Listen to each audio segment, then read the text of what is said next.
Telugu Desam party 144 స్థానాల్లో పోటీ చేస్తుంది. మిగిలిన స్థానాల్లో బీజేపీ, జనసేనలో పోటీ చేస్తుంది. అయితే నరేంద్ర మోడీ గారు రావడం, చిలకలూరిపేట సభలో మాట్లాడడం ఒక రకంగా మంచి బూస్టే ఆ సభకి. కానీ అందులో తెలుగుదేశం పార్టీకి అది ఎంతవరకు ప్లస్ మైనస్ అని అనుకుంటే, పూర్తిగా ఎన్డీఏ సర్కార్ గురించి మాట్లాడారు మోడీ.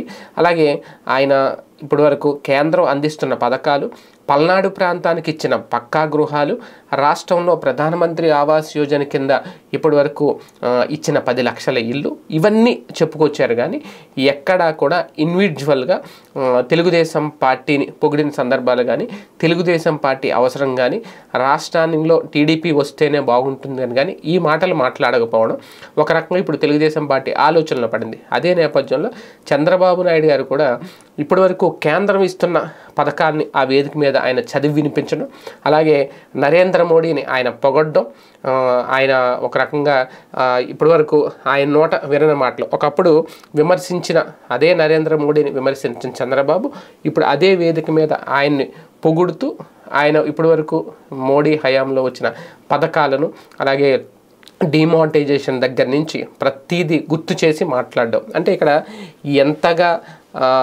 మోడీతో లేదంటే ఎన్డీఏ కూటమిలో తాను ఇముడిపోయాను అని చెప్పడం ఒక రకంగా ఇప్పుడు ఇదే తెలుగుదేశం పార్టీ కార్యకర్తలను ఒక్కొక్కసారి అయోమయంలో గురి చేస్తుంది. తమ్ముళ్ళకి ఈ మోడీ వ్యాఖ్యలతో తెలుగుదేశం పార్టీకి గట్టి షాకింగ్ అంశమేనా? రేపొద్దున్న ప్రజలు ఎలా రిసీవ్ చేసుకుంటారు దీన్ని?